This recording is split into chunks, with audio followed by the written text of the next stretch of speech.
میرے مولا مولا مولا میرے مولا مولا مولا کرتے ہیں یا نہیں؟ ایصال ثواب کرتے رہتے ہیں تو دن مقرر کرنا بھی کوئی غلط کہتے ہیں تم کھانا سامنے رکھ کر پڑھتے ہو، یہ کھانا سامنے رکھ کر پڑھنا درست نہیں ہے۔ میں نے کہا جھگڑا نہ کرو یار، تم کھانا پیچھے رکھ لیا کرو، نہ رکھا کرو، لیکن اس کو غلط کہنا یہ جائز ثبوت؟ ہاں میں ابھی ثبوت دیتا ہوں۔ میرے پیارے نبی پاک صلی اللہ علیہ وسلم کے حضور نے نکاح فرمایا، ام سلیم نے حضور کے لیے، حضور کی دلہن کے لیے کھانا بھیجا، 2 آدمیوں کا کھانا۔ کتنا اونچی؟ صحابہ بیٹھے ہوئے تھے بہت بڑی تعداد میں، سینکڑوں بیٹھے ہوئے تھے۔ حضور نے یہ نہیں فرمایا کھانا اندر بھیج دو، میری زوجہ کو کہہ دو کہ میں ابھی اندر آؤں گا مل کے کھائیں گے، نہیں، حضور نے کھانا سامنے رکھ لیا۔ کہاں رکھا؟ حدیث شریف کے الفاظ، کھانے پر حضور نے ہاتھ رکھا اور ہاتھ رکھ کر جو چاہا وہ کلام پڑھا۔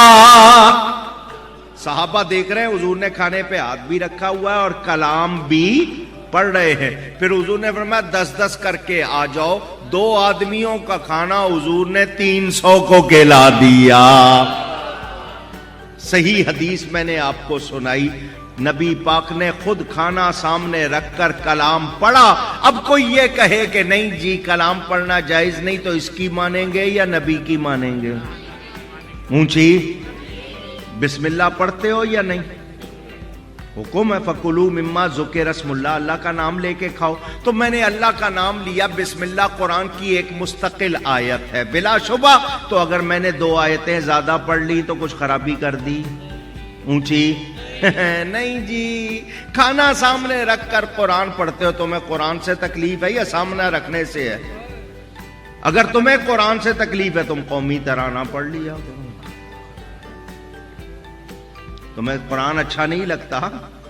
ہم نے کتابوں میں پڑھا حضور صلی اللہ علیہ وسلم کی شہزادی حضرت سیدہ فاطمہ زہرا رضی اللہ تعالی عنہا جب چکی چلاتی ہیں تو قرآن پڑھا کرتی تھی، آٹے میں برکت آتی تھی۔ وہ آٹا شہزادوں نے کھایا تو پھر نیزے کی نوک پر بھی قرآن پڑھا یا نہیں پڑھا؟ قرآن پڑھنے سے فائدہ ہوگا یا نقصان؟ ان کی سمجھ میں نہیں آیا، وہ غیر مسلموں نے آزما لیا۔ وہ ایک ڈاکٹر کے سامنے کوئی پڑھ رہا تھا، اس نے کہا ٹھہر جا میں تجربہ کرتا ہوں۔ اس نے 2 گلاس رکھے، ایک گلاس فاصلے پہ رکھا، دوسرے گلاس پہ اسے کہا تو پڑھ کے پھاڑ پھونک جو تو مار رہا تھا۔ اس نے قرآن پڑھ کے پھونک ماری، دوسرے پہ نہیں۔ اس نے دونوں پانیوں کو لیبارٹری میں ٹیسٹ کیا، اس نے کہا جس پہ کلام پڑھا گیا ہے اس پانی میں کوئی جراثیم نہیں ہے، دوسرے میں ہے۔ حالانکہ ایک ہی جگہ سے پانی لیا، ایک جیسے برتنوں میں لیا۔ تو قرآن پڑھنے سے فائدہ ہوتا ہے نقصان، اور سامنے رکھ کر نبی نے پڑھا تو اب تم منع کرو گے تو یہ ہو سکتا؟ اونچی